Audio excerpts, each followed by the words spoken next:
So this is a breaking news story about the situation in the steelworks in Mariupol, Azovstal, where you've had sort of a siege, right, for the past couple of weeks, because the Russian and Russian-backed forces took all of the port city of Mariupol, which is very, very strategic, very important, and the only thing left were the steelworks with, roughly 1,000, 2,000 people holed up in there, not just Azov fighters, but also civilians. Also rumors of, high-ranking NATO officials.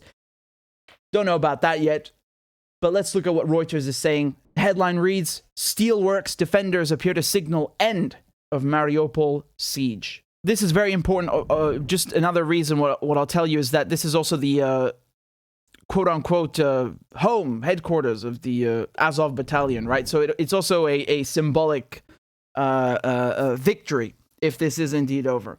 The Ukrainian unit holed up beneath the Azov-style steelworks in Mariupol said on Monday its garrison was fulfilling orders to save the lives of troops, an apparent sign that the longest and bloodiest battle of the Ukraine war had come to an end. Reuters saw about a dozen buses apparently carrying Ukrainian fighters leaving the plant on Monday.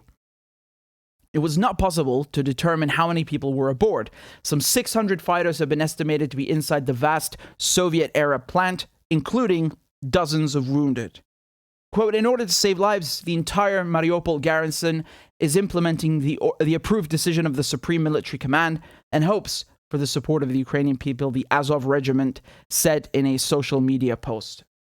It said the defenders of Mariupol in the southeast had held out for 82 days, buying time for the rest of Ukraine to battle Russian forces and secure Western arms needed to withstand Russia's assault. The steelworks was the last Ukrainian-held bastion in the once prosperous port, now in ruins, after months of Russian siege that Ukraine says killed tens of thousands of people. Since February, Mariupol's devastation has become a symbol of both Ukraine's ability to withstand Russia's invasion and of Russia's willingness to destroy Ukrainian cities that hold out. In a video accompanying the Azov Regiment statement, one of the unit's senior commanders, Denis Prokopenko, said that, quote, the main thing is to realize all the risks. Is there a plan B? Are you fully committed to that plan, which must allow for fulfilling the assigned tasks and preserve the lives and health of personnel?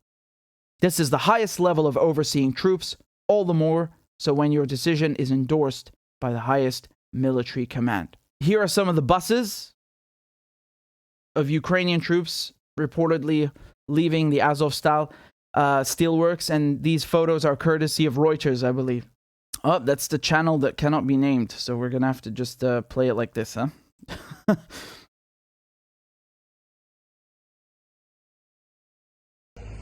Боевики украинские едут, не менее 200, около 300 человек везет эта колонна после договоренности с российской стороной.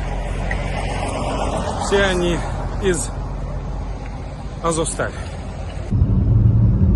There you can see это медицинская колонна везет раненых украинских из завода Азовсталь в больницу Новоазовская. There'll be more things that come out in the next hours, but that's the thing with doing the impromptu breaking news segments. I'm giving you what we have in the latest. Prokopenko did not spell out what action the defenders were taking. The video was released hours after Russia said it had agreed to evacuate wounded Ukrainian soldiers to a medical facility in the Russian-controlled town of Novoazovsk. I hope I'm saying that correctly. Apart from the steelworks, Mariupol is entirely in Russian hands after a siege which left residents huddled in basements with no food and water and streets littered with dead bodies. So that's what I was telling you, right? It's been about 2-3 weeks now that they've taken all of Mariupol, and the only thing left were the steelworks. So very, very important. Here's a statement from the Russian Defense Ministry. They're saying an agreement has been reached on the removal of the wounded. A humanitarian corridor has been opened through which wounded Ukrainian servicemen are being taken to a medical facility. Ukraine's Deputy Defense Minister Maliar told Ukrainian television that any information can harm the processes that are taking place. In as much as the process is underway, we can't say what's happening right now. That sounds like a Donald Rumsfeld quote. Here's another update from Reuters from 2 minutes ago. 5 buses of evacuated Azov-style servicemen arrive in Ukraine's Novoazovsk. I hope I'm saying the name correctly and not butchering it. So 5 buses and an armored personnel carrier, an APC, carrying Ukraine servicemen from the besieged Azov-style steel plant in Mariupol arrived late on Monday in the city of Novoazovsk. So some of the evacuees were carried out of the buses on stretchers and carried into a hospital. It's under the control of Russia-backed separatists who've held parts of eastern Ukraine since 2014. A Reuters witness reported that about a dozen of buses left the steel plant. And Russian media are saying that they're corroborating that they went to that location. This is interesting, right? Because from what I'm gathering, some people are saying it's a surrender. The siege is over. This is the commander that Reuters was just talking about, right? Prokopenko, right? So he said, in order to save lives, the entire Mariupol garrison is implementing the approved decision of the High Military Command and hopes for the support of the Ukrainian people. What does that mean exactly? I know someone could see that and interpret it as a pre-surrender statement, like, I hope we still have your support. I don't know, man. Not necessarily. Some things are also lost in translation. So, for the moment, it just looks like it's the wounded, saying that they distracted the Russian army for 82 days. All right? What do we have from Fox News? So, this is from Fox. They're saying Ukraine strikes steel to evacuate around 50 wounded fighters from Azovstal. Okay? A senior Ukrainian official tells Fox News Monday that an agreement has been reached to evacuate around 50 wounded soldiers. The official did not reveal where they're going, but he said not Donetsk and Luhansk regions. Because there was a concern, right, that the civilians that are in there, I mean, they're living in horrible conditions. I saw many of the videos. It's, awful. They're basically washing clothes, and then hanging them there for days because it's so damp they wouldn't even dry. I mean, just, it really didn't look good. So when people say humanitarian corridor, that's what they mean, where basically two sides that are fighting will designate a street or a highway or a route where, they don't strike and they don't engage in combat there, specifically for the purpose of evacuating either wounded and or civilians and so on, right? So this is not something brand new. I'm just explaining the terminology. I think some people are getting a bit ahead of themselves and saying that it's a surrender. I don't know. I'm not going to tell you that because I can't confirm it. And I'm just telling you what we have, what the Ukrainians are saying and what the Russians are saying. Both sides are saying that the wounded are being evacuated. And they're not saying anything more, right? There's nothing in addition to that about a surrender or something. This is very big for multiple reasons because the Azovstal, the steelworks, has become sort of a symbol of resistance against Russia, right? They've been glorifying the fighters in there who've been hunkered down and bracing themselves and for these conditions and living in these really bad run-down chunks of steel, trying to hold out. It's sort of become a, again, something to uplift the morale and sort of a victory tale and a symbol of resistance. So what I just read to you from Fox, that from May 7th, they were saying that the civilians have been evacuated from Azovstal. Zelensky, the Ukrainian president, said that more than 300 civilians had been rescued from the plant and pledged to continue this extremely difficult but essential efforts to evacuate the trap fighters. So that's very good. Remember, these are civilians. They've done nothing wrong. And it's always important to protect civilian life, always. So that's good. And in terms of the wounded, that's, again, not uncommon. Just because you're having your wounded treated doesn't mean that there's like an impending surrender. We'll see what happens. There was a story, I didn't want to tell you about this because it's not confirmed. So again, let me repeat this. What I'm about to tell you is unconfirmed. I don't know if this is true. I have no clue if this is true. There's a rumor online that a high-ranking American general was taken prisoner from Azovstal. Let me show you the photograph. People are saying that this is him. Honestly, I can't see the resemblance. Right, this is what they're saying.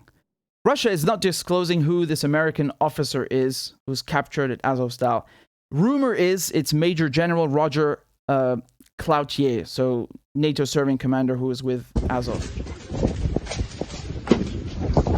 Again, I'm not going to confirm this because I really don't have the information. Here's another picture that people are pointing to, which looks like this.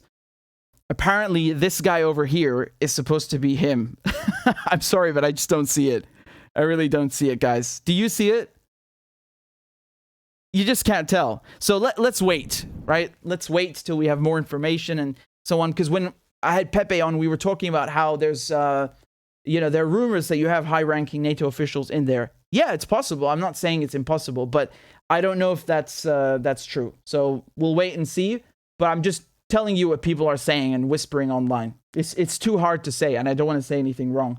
Zelensky just posted a video on Telegram, on his official Telegram, 10 minutes ago, and he's saying that it's a difficult day, but it's all about saving the country, and thanks to the actions of the Ukrainian armed forces, intelligence, negotiating team, International Committee of the Red Cross, and the UN, we hope that we will be able to save our guys' lives.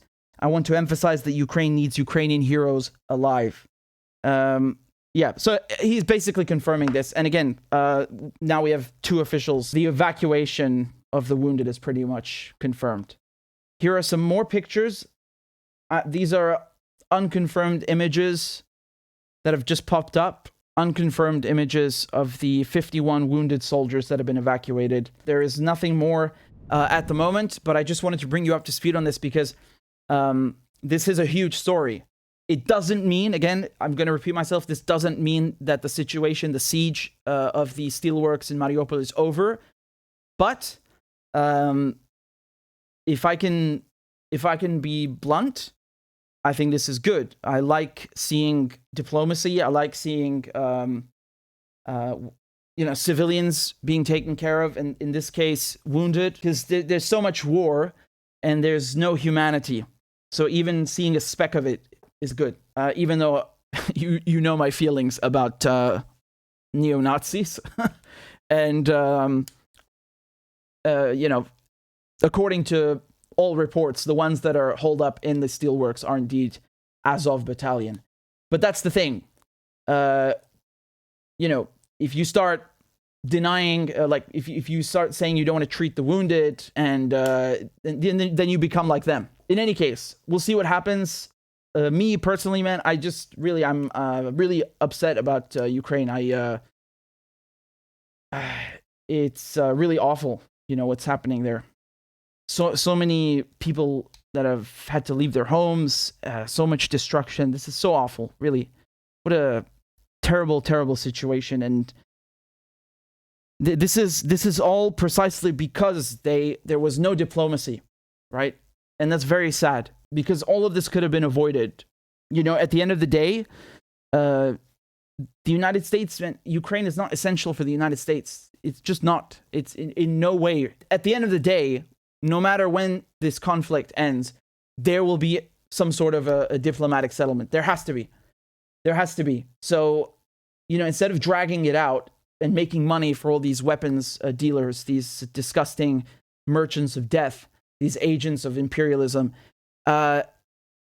really, this would be half an issue if the European leaders would stop bending over backwards to please the Americans, and letting them run the whole world into the ground and risk a nuclear war.